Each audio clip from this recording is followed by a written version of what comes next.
So if we are talking about training and development in context to GHRM, that is Global Human Resource Management. So how is it different from the training and development that is provided to any other individual in any other organization, right?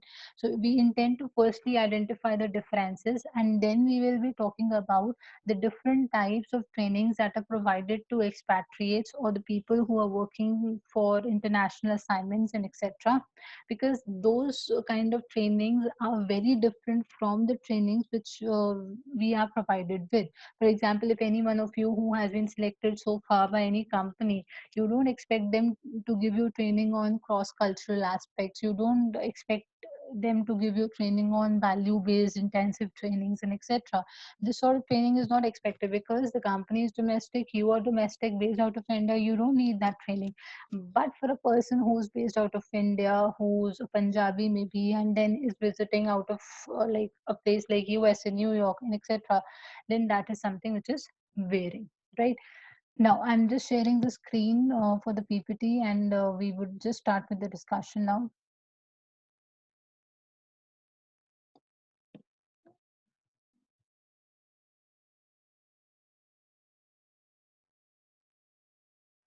Okay.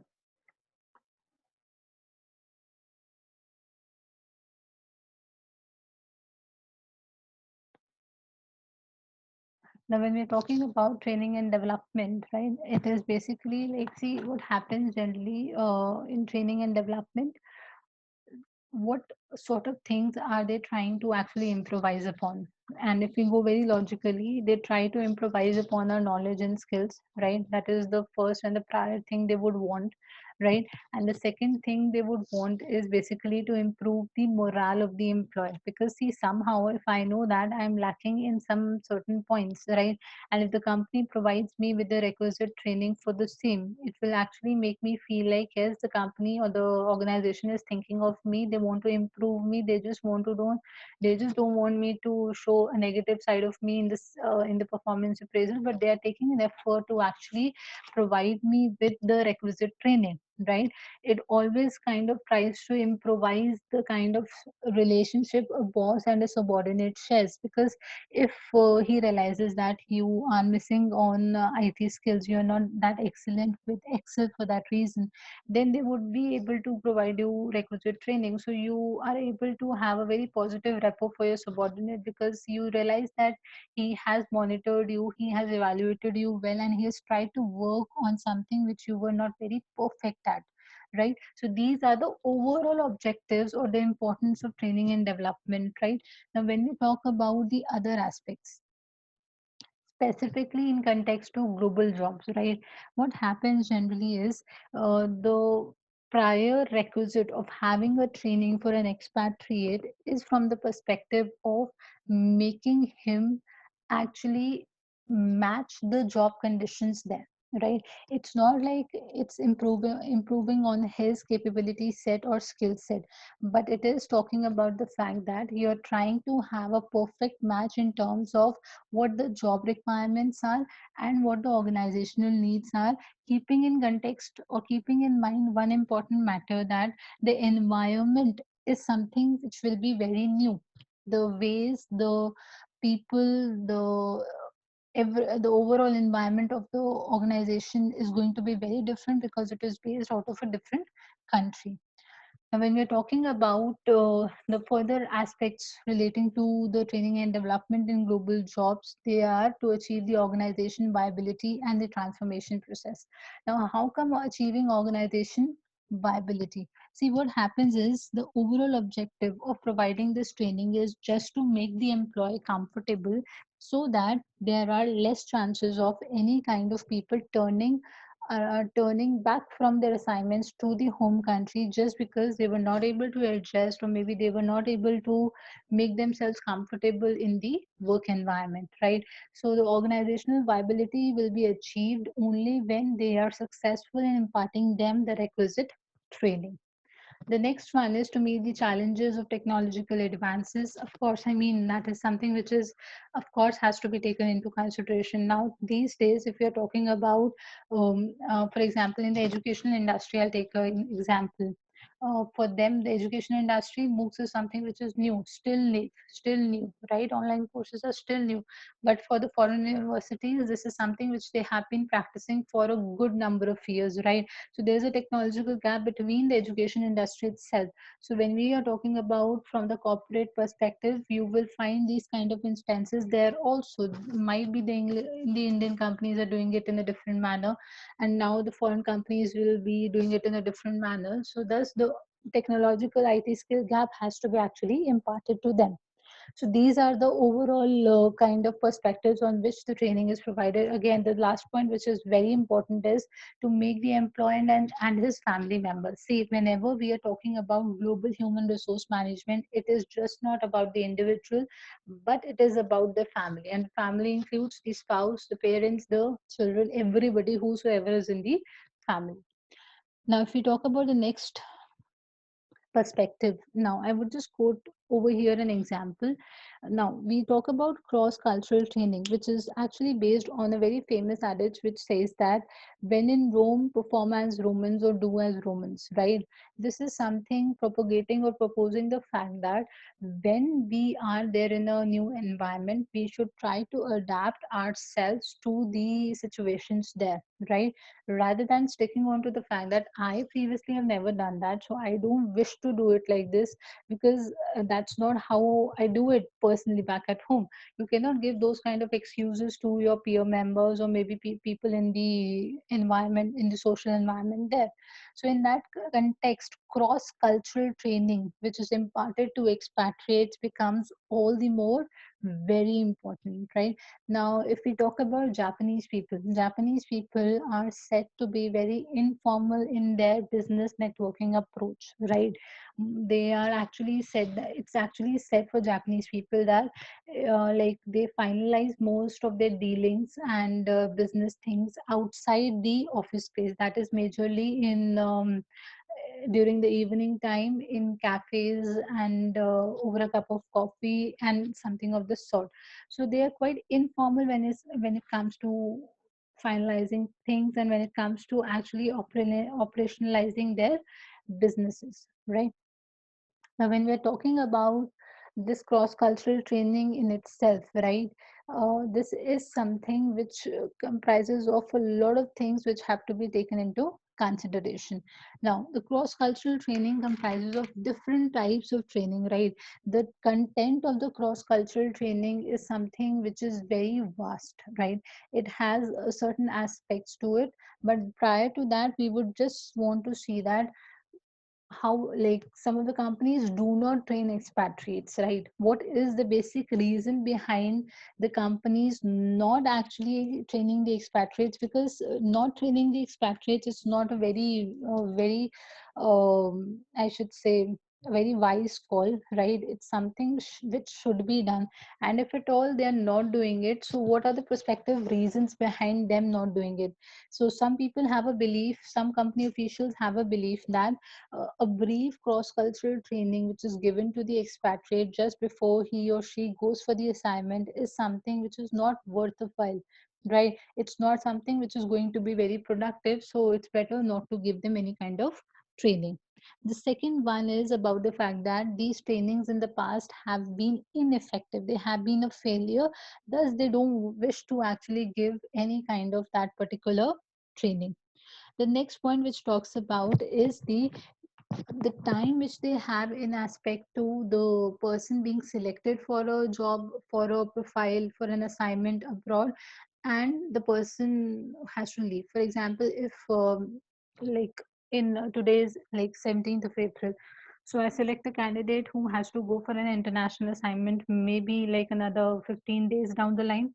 So you really do not have much of time left for providing a comprehensive and a detailed cross-cultural training thing, right? So again, you have this as an excuse maybe that there was not enough time, right? And the last and the foremost and the major reason of actually not providing cross-cultural training is majorly because of the cost of the training.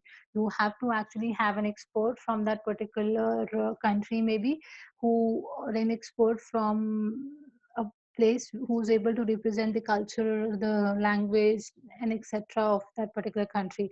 And likewise, if you are a company which is operating into various international domains, like for example, Germany, Brazil, South Africa, America, for that reason, you would want to have experts from every other country, which would help the person ensure that they are able to explain them the various beliefs, the value sets of the people down there, right?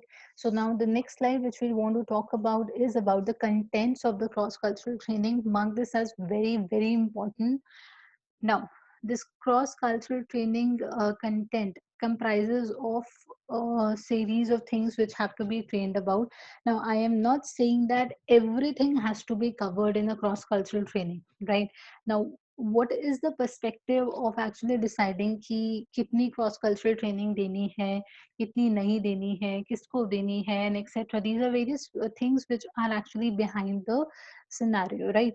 So when we are talking about the content of the cross-cultural training, it is actually varying on certain aspects. And those aspects are how different is your job role, right? How different is your job role in the context that if you know that your job is something, right, is something which is very similar to what you have been doing past back in India, then in that context, you are very comfortable with it already, right? It's just the new place that would be the differing matter. Else, you are very much comfortable with the profile, right? So when it comes to the environment, that is new, but when it comes to the work, that is still the same. So it's like sitting in an Indian office or sitting in an American office. So that's really not a problem of concern. But what if the work which you are doing is also somewhat very different? Then you would require a more rigorous kind of training that has to be executed to that particular individual. Now, there's another second parameter adding to it is precisely about the interaction with the host nationals.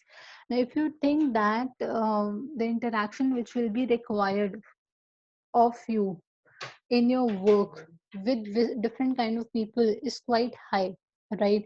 In that case, you would want to give that particular individual more cross cultural training. Just take an example here. For example, I am into a finance kind of a profile. I was doing a finance profile here, and now I'm going to do a finance profile based in America, right, for the same company. Now, if it's all about me doing performing certain functions over a computer, then it actually does not require me to have any sort of cross-cultural training. I can still skip on it, or maybe just the basics of it can be like taught to me, right? But if I am somebody who's working into finance there, but now I am expected to meet a lot of clients, and those clients will be American clients, right? If I'm expected to take a lot of meetings, in that case it's very much required for me to actually have a better understanding of their culture, beliefs, value set, and maybe how things operationalize there. So that is the difference, right? If your job role is new or the same, or if the degree of contact which you would want to have with the people in the new country, if it is very high, then you would want to have more training. And all the more, the third aspect to it is towards the cultural novelty, right? Cultural novelty in the sense that if you think that the culture of the place where you are going is something which is very, very different from your country, then you need to be actually very cautious about it, even though you expect that there's not going to be much of interaction. But to be on the positive side, to be on the safer side, you should have a learning or a training thing done already. Because I'll just quote an example here. Just imagine there's an American company. Now, that American company is sending a person from America to UAE. That is, for example, any of those countries like Qatar, Riyadh, Jeddah, any of them, right? Now, once a person is going from America to a place like a country anything based out of UAE, what happens is these countries have altogether a different perspective, right? They view religion as something different, the way they dress up is something which is very different, and etc. For them, certain things are taken as like this should not be done. They are very strong recommendations which are made by these country officials.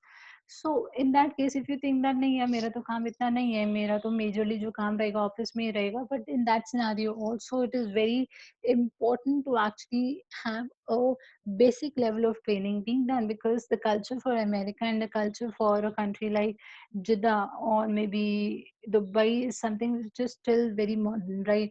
Jeddah, Riyadh, Qatar is very different. So you need to have a basic knowledge set of the same. Now, talking about the content in detail now. So far we have understood what is the relevance of training in your training and develop your what is the relevance of training in global jobs, right? And these global jobs comprise of cross cultural training. What are the various parameters on which you should decide that what sort of cross cultural training you should give, which we just discussed. Right now we are discussing about the content of the cross cultural training. The first of it is information or fact oriented training. Now, when we are talking about information or fact oriented training, it basically talks about in this particular training, you are being given information relating the facts of the country, like the country's economy, maybe for that reason, the climatic conditions, the medical facilities there, the banking and the insurance policies, or things like these there. Right. So basically, the information or fact oriented training is very passive, right? Is something which anybody should know when they are going for an assignment to any other country, right? It does not require a rigorous kind of a participation from the person. It is just maybe for that reason you might Google in for another 1 hour and study about the facts and the figures about the country, and the training is done.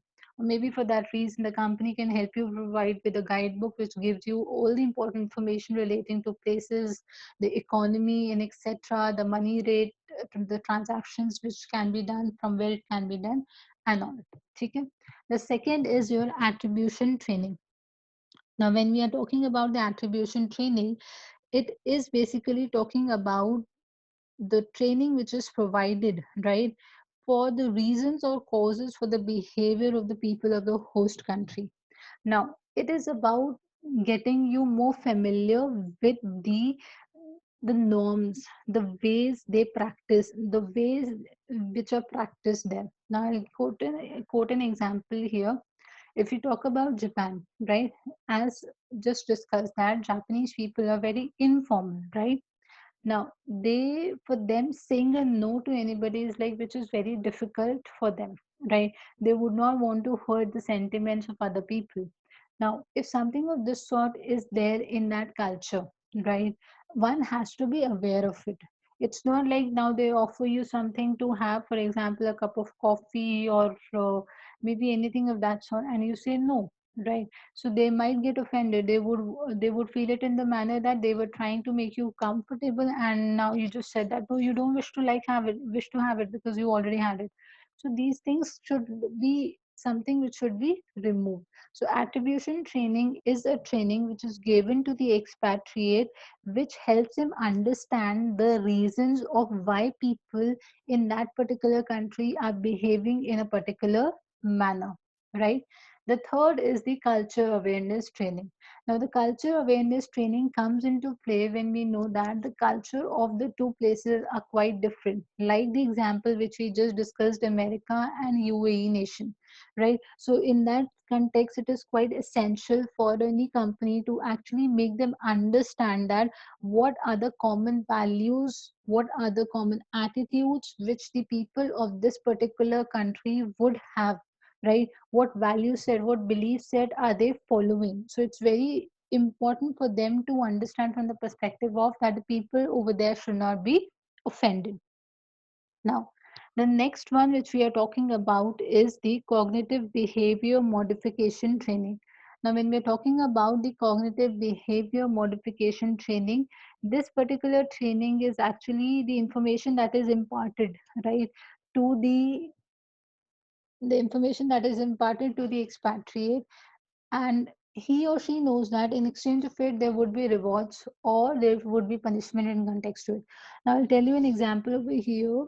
Generally people from UK and USA are expected to be very proficient when it comes to efficiency and time management, right? So for an Indian, time management is not something which is taken, which he or she would even consider as a skill also, right? For them, time management is not a very big deal, right? They are very okay with starting a meeting of, say, for example, at 10 a.m. at 10:15 also. But that is not the scenario in the Western European countries. They are very much particular about the time. They're very much efficient about the fact that they have to complete their work in 5 hours. Over here in India, we have a culture: the person who sits longer in the office is the most efficient person, which is actually not the truth, right? So we are talking about the aspect that this cognitive behavior modification training is given from the perspective that if people perform good, you appreciate that, right? You give them a reward for the same. And if people are not performing as per the requirements, then you would actually punish them for the same, right? So when people from India go to USA for that reason, they have this particular issue that they have problem in adjusting themselves to the environment there. Just a moment, please. They have a problem in adjusting themselves to the new environment. Thus, it is quite essential for the person there to understand the perspective that things would not work here like he has been just expecting to be, right? The next thing which we talk about is the experimental training. The experimental training is now talking about giving them or exposing them to real life situations. Now, like this is something which is very similar to what we do in the classes also. For example, if we give you a role play, right? In a role play, basically you have to exchange your positions from a different company's perspective, right? If I tell you, if I'll give you a situation and then I'll tell you to do a role play. So for doing that role play, you will have to actually get into the shoes of the person whom you are enacting, right? And for that particular reason, it is like basically you are trying to understand that the character of that particular individual before actually enacting them, right? So experimental training is quite rigorous, I should say, and not very rigorous, but is something which has a lot to be made into, and it would actually help you implement things very soon, right? The moment you are able to enact for the character of that particular individual, you will realize, okay, they have been thinking from this perspective, so I should do this, right? So this is what experimental training is about. The last one which we need to talk about is the rigorous training. Now, when we are talking about rigorous training, now there are certain techniques in which you would actually be given a certain higher degree of involvement by the expatriate, right? When we talk about these contents, not in every content you will have a very active involvement as an expatriate. For the first one, you not have any such active involvement, right? But if I talk about the experimental and the rigorous training, right, the kind of involvement as an individual which you will have in the training will be very much high in comparison to maybe the previous ones, right? So in that context, it is said that the cross cultural training is something which is divided over a slope in different contexts, in which we have the participation and the rigorous level being different. The participation of the expatriate can be active also, can be passive also. And likewise, when I'm talking about the training rigor can be low also and high also.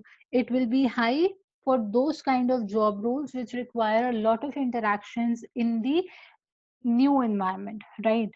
And it would be low if I know that my job just requires me to do the same thing just sitting in the office. So I hope we are clear with this particular topic. With this, we finish with the cross cultural training part also, that is the training and development and human resource management. The variables which actually affect the training is something which I've already told you. If the job is new, if the culture is new, how much interaction do you need to have with the host country nationals? This is all which I have explained you in prior to the content, right? So we are done with this topic also. If you have any queries, you can write on the chat box. Else, we will just end the meeting.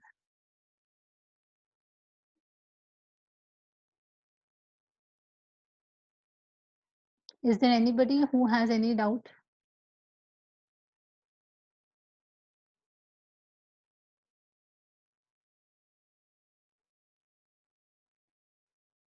There's a query by somebody, handout page number. I didn't get what are you trying to ask.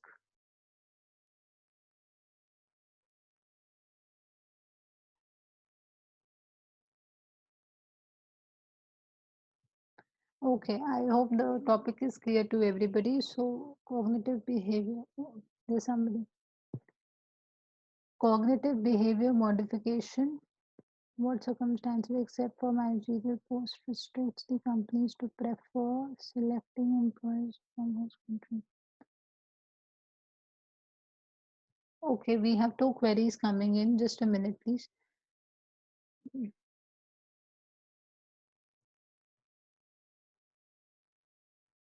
What circumstances restricts the companies to prefer selecting employees from host country rather than spending so much on T&D?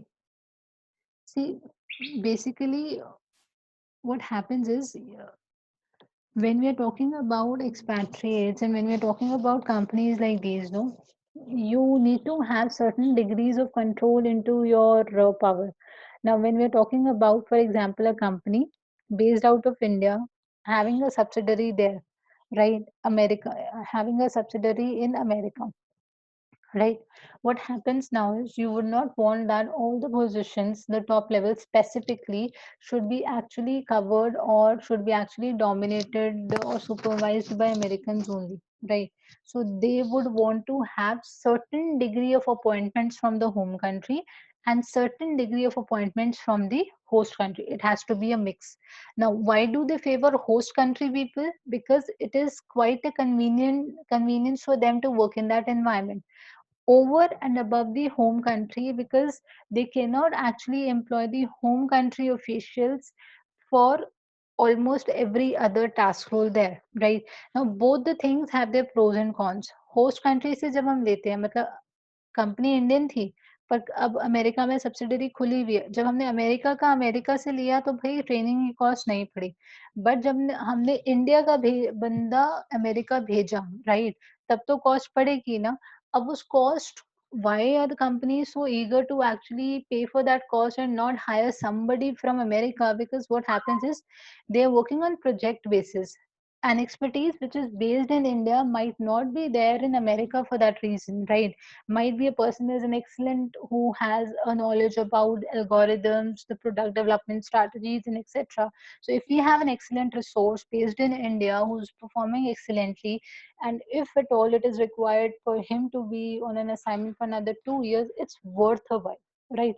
Even though if you have to spend another good amount of money also on their training, and trust me, if the person is capable enough, he gets to learn very quick. So there's actually not much cost involved into it because they are self motivated to learn for themselves. Now there's another query coming. See, your queries are actually separated because people have messaged in between. Need of training. There was a point, viability and transformation of organization. Please explain. Now, when we're talking about viability of the organization, it specifically means that in context to training and development, when we are talking about a situation, right, that an expatriate is coming from, for example, India to America, right? There are chances of things working very well because he is able to adjust. But when he is not able to adjust himself, what would happen is he would actually would want to come back to the normal home country, that is India. That particular coming back would not be observed very positively by the organization, and thus the organization viability, in the sense their concern or the motive behind sending across a person for a particular assignment will not be met. Cognitive behavior modification theory.